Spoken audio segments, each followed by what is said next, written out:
Markets have been a bit boring recently for once, which is annoying actually. I'm addicted to some fun markets, but I guess it's always nice to have a bit of calm amidst the storm. It's like the eye of the cyclone. Markets yesterday, S&P at least closed outside of this descending. I'm a bit surprised, although the day before it already did that with a better candle. I don't trust it. All right, technicals is one thing, but reality is another. If we look at the Dow, didn't do the same thing, didn't really close above this sort of 40, I don't know, 41,000 would really do it, maybe. Even there, you haven't broken out the descending. Russell, nowhere near also. So I don't trust it. Also, big stuff coming up on Wednesday. What is it? GDP, home sales, quite a few big news items. So I don't know what to expect today. Today being Tuesday, maybe another sort of boring sideways day. That's fine by me.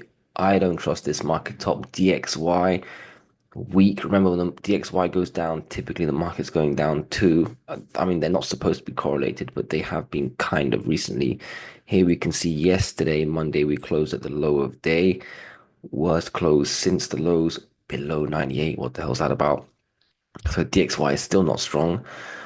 I mean, it should really bounce even from here a bit more, like maybe retouch 100 at least, but I don't mind it going down either, so don't really care too much. Yields, which might be the biggest story not discussed. I mean, well, not discussed enough. 30-year yields. We see yields go up as the market goes down. Here, they've actually come down and they're still looking weak. And then the 2-year also going down.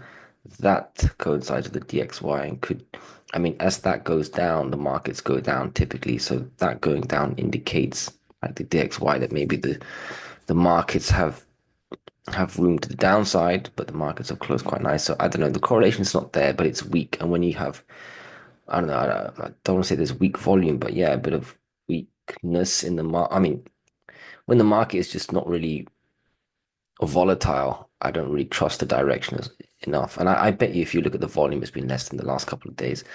So let's see, even today. Now, gold, even today, I don't expect much. Gold has also just been sideways. I don't know if we can call this sideways action because it's like 3,370 all the way down to it's like $50, $150 moves. That's how high up we are in gold, the kind of sideways days, but it is sideways. No direction for now. You can see the low is kind of here, right? So I always thought it was going to be around there, the first level. Give or take 20, $30. It's kind of the case. So 3,270, right? That's your low. So that'll be your level of support for now. If we break or close below that, maybe we go to the next one. For me, the next one's around here, 3,170-ish, give or take again, 20, $30 maybe. It sounds like a lot, but it's not at all, given how high we are. And if we really collapse, which would be great, because I'm heavy on the sidelines too. I've got a lot of cash from trimming not only gold and silver stocks, but even blue chip mainstream stocks, because I really think the market will come back down again. If we collapse, then you've got huge support, and then it depends how many days into the drop we are, because it's an ascending moving target. But I would say just above 3,000. All right. Actually, maybe even by the time it happens, closer to 3,100 if it happens. Otherwise, on the upside, you got this resistance. I would say a close above 3,370. And then the next day, you're pretty much testing 3,500 because this thing is looking for an excuse to keep making new highs. So gold for now, sideways, bias to I want it to go down, but bias to the upside because I think the market might bias to the downside and gold typically goes up. And just generally, the trend is your friend. And even though I want gold to go down, even though I hold gold and gold stocks, I do think the bias to the upside. Silver, less obvious. Again, this one is being pulled in two different directions, usually different directions. Gold is dragging it one way. Again, which way? I don't know. It's been going up. Obviously, gold's been going up, but the market's also dragging it the other way, and the market's overall been going down. So it's come up with the markets and obviously gold, but it hasn't gone up anywhere near as much as gold. I mean, this would be at like $80 or something if it was following gold. And resistance I got here, 33.7. A close above that, and you should really be testing 34.5/35, literally the next day. this zone between if you close above here. Otherwise, to the downside, I got this little 33, like low 33. To close below that, you probably got the market going down, and then you're going to go do your first pit stop below 31, around 31, and then we'll see. I mean, silver and copper should go down if the markets crash, if there's like this recession, deflationary narrative that takes hold of the markets. And I don't even know what will happen to gold. Gold could go up. You could have an argument that gold goes up because it's been going up when the market goes down. But you could say, oh, gold goes down because everyone's selling everything. Cash is king. Remember, cash can, even though the dollar's been the worst trade ever, when it's real panic, cash is king. I always remember to emphasize that to myself. So what else? What else? Copper kind of been following silver, right? That's interesting. There's your resistance, even today, touching it. That's gone up quite a lot with the markets and with silver. They really are like the new siblings. Copper, I don't really look at copper that much, but also the miners we look at, they mine a lot of copper, so it's probably worthwhile keeping an eye on that one a bit more. Oil drop, uranium, quite impressive. I hold a bit of that. So let's look at the miners. The miners came down with gold. Look at this though. This is very GDXJ here. Very, very, very clear support at 60 bucks. Nice big number, technical gaps, all this stuff. We closed a high of day yesterday. So if the market goes up, if gold goes up, if silver goes up, especially all three, which is rare, we could go a bit. I just don't trust today. I expect today to be another sort of sideways day. We don't do anything dramatic. We probably won't close above 60. We probably won't be testing above 62.50. Just sideways. But then Wednesday will be the day. GDP, home sales, all these other events. There's even non-US major data. If we go down, gap fill, but I think more than gap fill, right? I expect. I mean, that's the gap, but I expect a bit more. So otherwise, and if we keep going down, then you got this level. And this looks like the gold chart a bit more, got this ascending coming up. We're not going to go down too much, but there's a lot of support down here. But your first support is going to be the gap fill zone here. And then I see something here, look all the high of days you've got sort of here and the closes and the opens. There's something there, 58-ish or just below. I don't know. This is I can't determine it, but there's something there. GDXJ anyway. Let's look at G. Oh, and to the upside, there's only one level. It's just going to be the old high all the way up here. Let's look at GDX real quick. Same thing. There's the gap fill. There's this little area here. We got the highs and the opens and the closes, and then you got all these other areas of support that I see something and the ascendings. So, and then of course you got the high of day. So exactly, GDX and GDXJ, they really have been looking very similar, and I can't say that's been the case in the past as much as it is now. Silver, SilJ here, the weakest of them all.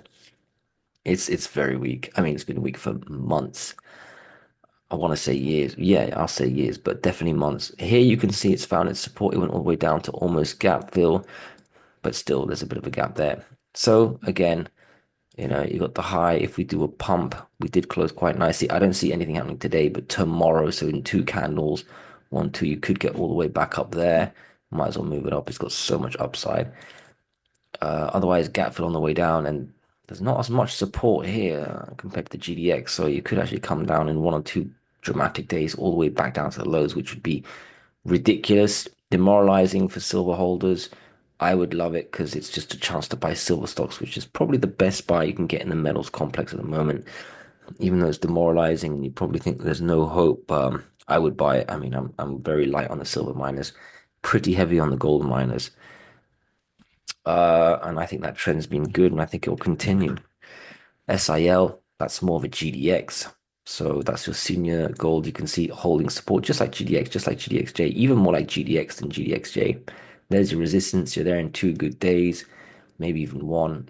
So I expect tomorrow we test either up here or we're filling this gap at least, if not coming lower. And I think those levels are good. The portfolio, I don't even need to show it. I'll quickly go through it. There's your Newmont, just looks like GDX, same sort of thing. That filled the gap perfectly, by the way. Same sort of levels on the way down and on the way up. Barrick Gold gapped below the gap. That's ridiculous. So its support level is here. Barrick's surprised me how weak that was. That will fill the gap on any good day. Even today, it could fill the gap. Look at that. That's a good candle, actually. But still, the fact that we gap down below this gap is that surprises me. But what a buy, right? Silver senior gold miners are the biggest buy. Agnico Eagle, the strongest one, doesn't surprise me. You could test this high today, any excuse to make new highs, just a cash cow, literally the Nvidia of the silver of the mining complex. I do think Wednesday could fill this gap if you have a big bad day for the gold miners. Pan American silver, yeah, so that's its support level. Drop that a bit. Fine. For a silver miner, that's fine. There's your resistance. That'll probably take more than 2 good days, but then you're making new highs. These are clear levels and they're nicely spread out. So Pan America, you shouldn't be trading that after 1 or 2% moves. It's got to be more. We turn another little Agnico Eagle style, found its support. We know where its resistance is. It's the old high. And you got other levels, quite obvious. Ascending looks like gold. Franco Nevada, it's good. That's strong. Look at that. Higher lows on each day. Yeah, resistance is just the you could test that. Maybe not today, maybe today. That's super strong. It's like catching up for not making new highs like the other ones for weeks because it was crushed by that Panamanian news. But that one's just that could be one of the strongest gold miners seniors out there in the last couple of weeks. I absolutely love it. I'm happy that I never gave up on this one, even though I had weak price action for some time. If you have a drop. This mini gap. There are lots of little levels here. You can see why I've done them probably. And then the ascending. Lots of I'd love to buy this one, add to it.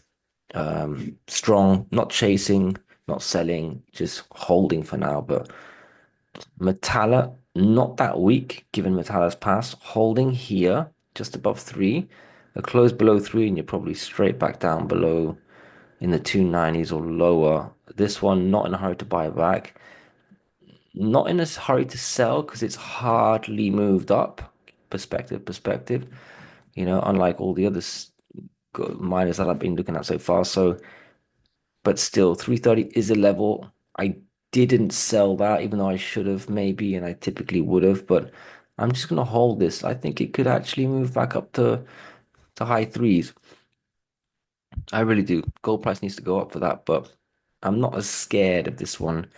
And if it drops, then it drops. It's not worth that much anyway at the moment. So just to hold there. To be honest, I'm just holding all of them. First Majestic, look at this. A real like mainstream silver stock that's trading all the way down, low sixes, given what gold's done and even silver. Ridiculous. But you can see support clearly at six, building a nice base, close a high of day. It wants to go to 680. That's your first level.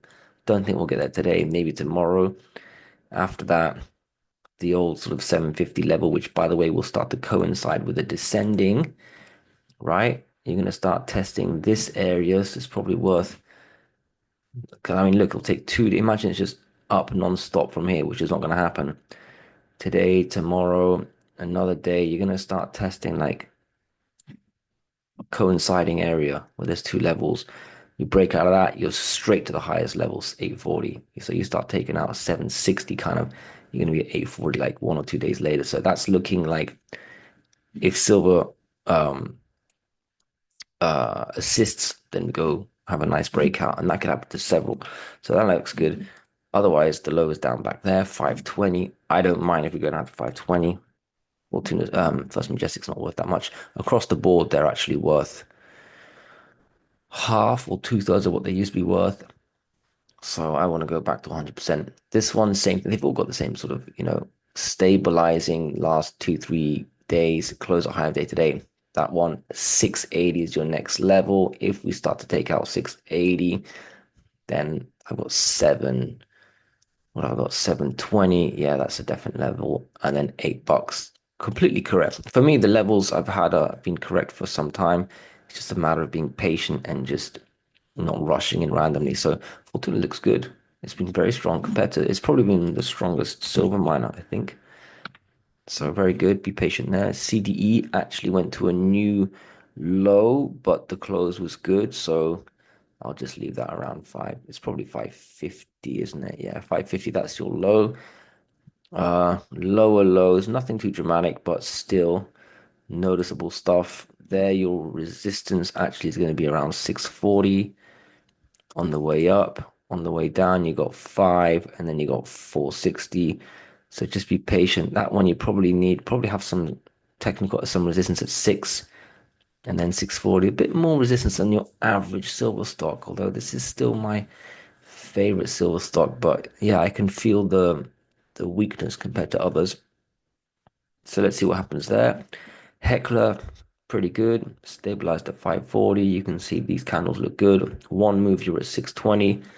Could even do it today if silver's up like 1%. It can happen. That's like a non-dramatic day for silver, I would say. A 1% move is nothing crazy, but that would take Heckler all the way up here, 620.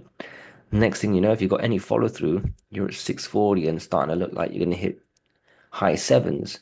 So Heckler could look good real soon. Um, yeah. Otherwise, if we come down, your first level support will be back here, 5 sort of 45-ish, and then back down below 5, etc. EXK also looks okay. 340 is your little support, high of day. Resistance, maybe a little bit of 4, but definitely 420.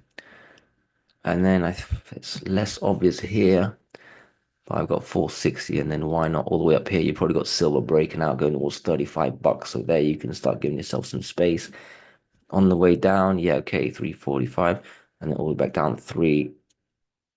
You could see EXK come down all the way to 3, and after like 2 bad days, it would be almost an obvious target. So it could really go up or down. Mag Silver, they all look similar, don't they? Higher lows, close a high of day. I got 1650, and after that, to be honest, if you take out 1650, who cares about this? You're definitely going to 17, and after that, you're going to 18. So I think Mag Silver looks good. One good day, close above 1640, and you're up straight away. On the way down, about 14, and then yeah, 1250. Now back to the gold, mid tiers. Yeah, Aris Mining looks good. Wow, that could make new highs to or test its highs today. That one really is a kind of deserves a spot next to Nico Eagle on its performance. And then zoom out, look at this. 620, 660. It's been a beast, this one. And it looks like it wants more continuation. Very nice. Another gold stock that looks like a beast. Maybe not going to test its highs straight away, but it's been very, very strong. So $7 has been support. Fair enough. You got this level here in case we flush again, but looks okay. I got something at 750. You can see why. And then after that, it's quite a march up to its old high, but that would be the next level. And then $8. Yeah, $8 here. Okay, or whatever. On the way down, lots of levels of support. 666. We're not going to go as low as that. B2 gold came down quite a bit after testing its 350 level. Filled the gap. Yesterday went lower at some point. Okay. I guess the low of the gap is the resistance. So there's something at 310 in terms of resistance. And then it's less obvious. I'll do the middle point between those two. But obviously yesterday's low of day is also something now. I don't see us going back down to the mid twos, so forget about that. But quite the retracement. But yeah, gold goes back up. We're back at 350 and making new highs, going back to $4 probably. Equinox, time to lower this. Your support is down here, 650. And that just needs one or two, or maybe even three, maybe 2 good days to go all the way back up to 740. That's your real resistance. Nothing else in between, honestly. This I could even delete. If we start to close below 650, I've got something here at 620-ish. Because you need something before going back down to the 560 obvious support zone, which coincides with another one. You've got these two creeping together, so that'll be super strong, as it's been for some time. So I got something at 620 before going down to 560. And finally, SPSW, which has done okay. Uh, yeah, the gap is still resistance. So 460. Then if you close the gap, 470, that's nothing. That'll happen easily. on the way back up to 520. Support on the way down at 420. This is just a crazy one. You can see all the gaps and levels. So this one will move more with the markets like silver and copper, rather than gold, I feel. All right, actually that wasn't that quick, but that's a quick recap. I think today nothing too special. 1, 2, 3, 4% moves max. Not even, but Wednesday should be huge. You could get a 6, 7, 8, 9% moves in some of the minors, so that's the one to watch. Let's see what happens. Still fun.